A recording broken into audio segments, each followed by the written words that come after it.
പ്രധാനമായിട്ടും മറ്റൊരു കാര്യം GST രംഗത്ത് ഇപ്പോൾ നടപ്പിലാക്കാൻ പോകുന്ന പരിഷ്കാരങ്ങൾ കേരളത്തിന് വലിയ നഷ്ടമാണ് ഉണ്ടാക്കാൻ പോകുന്നത്. സാമ്പത്തിക വിദഗ്ധർ പറയുന്നത് 8,000 മുതൽ 80,000 കോടി രൂപ വരെ കേരളത്തിൻ്റെ നഷ്ടവുമായി ബന്ധപ്പെട്ടുള്ള കണക്കാണ് പുറത്ത് വരുന്നത്. അമേരിക്ക ഏർപ്പെടുത്തിയ ഇരട്ട ചുങ്ക നിർദ്ദേശങ്ങൾ ഇന്ത്യയിലും പ്രത്യേകിച്ച് കേരളത്തിലും വലിയ തിരിച്ചടികൾ ഉണ്ടാവുന്ന സാഹചര്യത്തിലാണ് GST നിർദ്ദേശങ്ങൾ കൂടി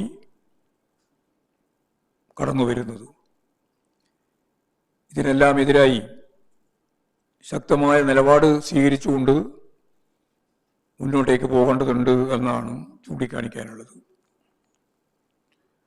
അതിലേറ്റവും പ്രധാനപ്പെട്ട ഒരു കാര്യം ലോട്ടറിയുമായിട്ട് ബന്ധപ്പെട്ട പ്രശ്നമാണ്. GST 28% നിന്നും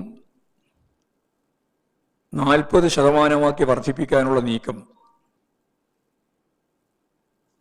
ഭാഗ്യക്കുറിയെ ആകെ തകർക്കുന്ന തരത്തിലേക്കാണ് നീങ്ങുന്നത്. 2017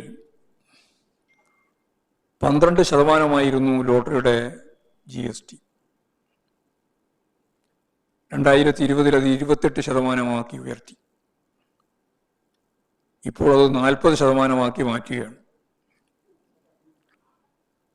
എന്ന് പറഞ്ഞാൽ കഴിഞ്ഞ 8 വർഷത്തിനിടയിൽ 350% വർധനവാണ് ഇക്കാര്യത്തിൽ ഉണ്ടായിരിക്കുന്നത്.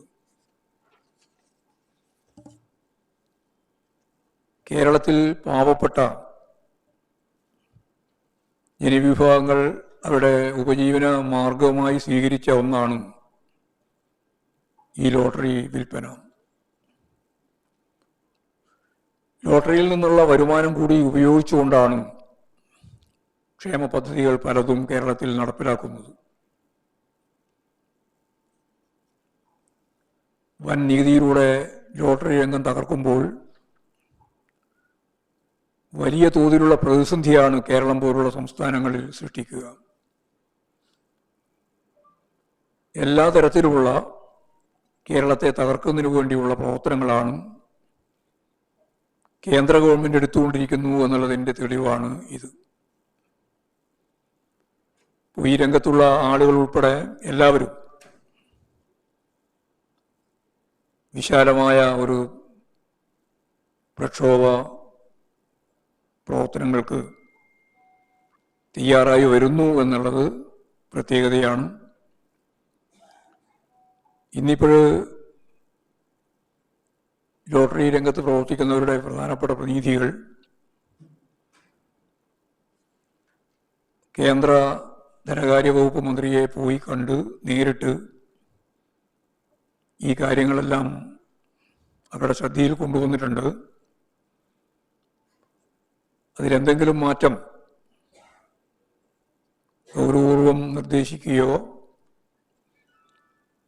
എന്തെങ്കിലും വാഗ്ദാനം അവർക്ക് നൽകുകയോ ചെയ്തിട്ടില്ല. GST കൗൺസിൽ വെക്കാം എന്ന് പറഞ്ഞു എന്നാണ് ആ സംഘത്തിൻ്റെ ഒപ്പമുണ്ടായിരുന്ന MP ജയരാജൻ ഇപ്പോഴും വിളിച്ച് പറഞ്ഞിട്ടുള്ളത്. അപ്പോൾ വലിയ രീതിയിലുള്ള സമരങ്ങളും പ്രക്ഷോഭങ്ങളും ആ രംഗത്ത് വിശാലമായ അർത്ഥത്തിൽ നടത്തേണ്ടി വരും എന്ന് തന്നെയാണ് സൂചിപ്പിക്കുന്നത്.